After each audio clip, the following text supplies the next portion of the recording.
go to the edge of the trading floor and talk to Scott Gecas about what's going on in this futures market.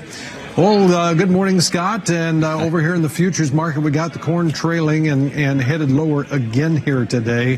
What are you considering this? Kind of a follow through on the sell-off from what we saw on Friday?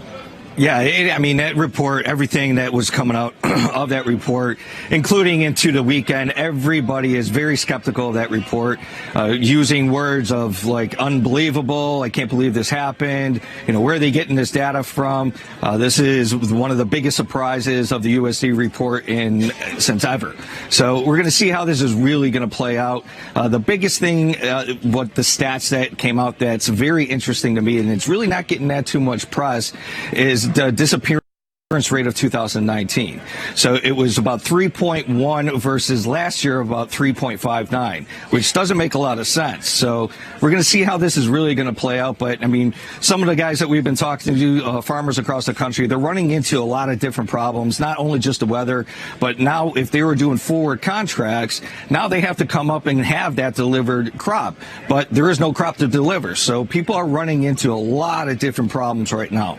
So the volatility is still going to be remaining elevated across the board until something changes and we get some definitive number of what is really going on. Wow. And could be a little bit before we get to that. Let's look at the corn market right now. Over here on the corn board, we see that we're on the September down 8 3/4 at 416. The new crop December is down 8 1/4. August soybeans down 13 1/4 at 891 1/4. November is down 13 1/4 at 909 3/4. Scott, this wheat market under pressure here today also. The September Chicago wheat down 15 1/2, 511 3/4. Kansas City wheat for September down 20 1/2 now at 441 and only a half a penny away from the bottom here so far. So this wheat market, is it put a drag on the corn? A little bit, yeah. So the wheat market in particular, you have that drier, ideal harvest weather for the next 5 days.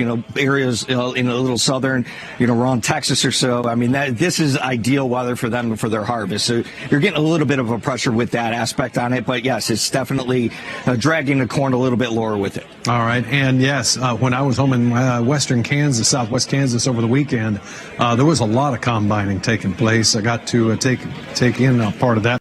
Minneapolis wheat market also on the weaker side here today as well. That Minneapolis wheat market down 15 3/4 on the September.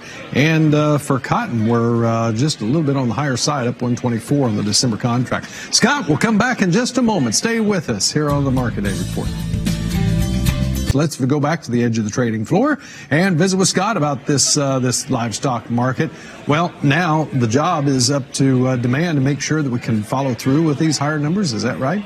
Yeah, that's what everyone's going to be focusing on. So right now we're going into the holiday week. We expect a little beef production as well as demand to pick up a little bit. So we're going to see how this is really going to play out with the holiday. But the interesting thing that I've found today, I was reading some obscure paper out of China saying that the African swine fever is much worse than anticipated, much worse than what's being reported. So we're going to see how this is really going to play out. Now that we have the truce, we need the demand to come from China. We need to see those exports out there. We need to see some more buying. But until that happens, I mean, we're going to have to wait and see. But from just some of those numbers, I mean, it's really getting worse and worse and worse as far as that African swine fever out in China. So we're going to see how this is really going to play out. Scott, do you think, in your opinion, then, is a lot of the trade basically getting worn out from hearing about African swine fever, or is it still one of the front burner topics? I think it goes back and forth. It just really depends on the day, if you want my honest opinion.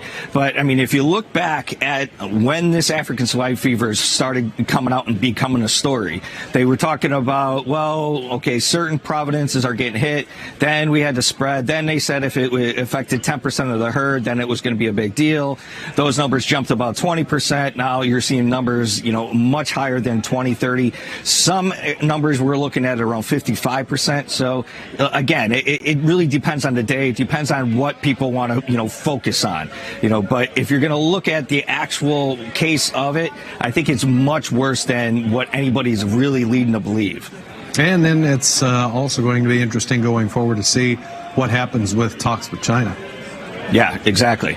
So, we have that trade truce right now, but, if we look at, China's buying, I mean, they continue to buy. It's just a matter of it's just not consistent, so they'll have a big block, then they won't have any buying, then they'll have another big block, and then they won't have any buying. But either way, I mean, they're still buying some. So even with those high tariffs, they still need it. It's not a want, it's a need. So we're going to see how that's going to play out in the next few weeks. Good. All right. Well, Scott, thank you very much. Always good to visit with you. Have a good afternoon. Scott Gecas, he joins us there from the edge of the trading floor. He is with Walsh Trading.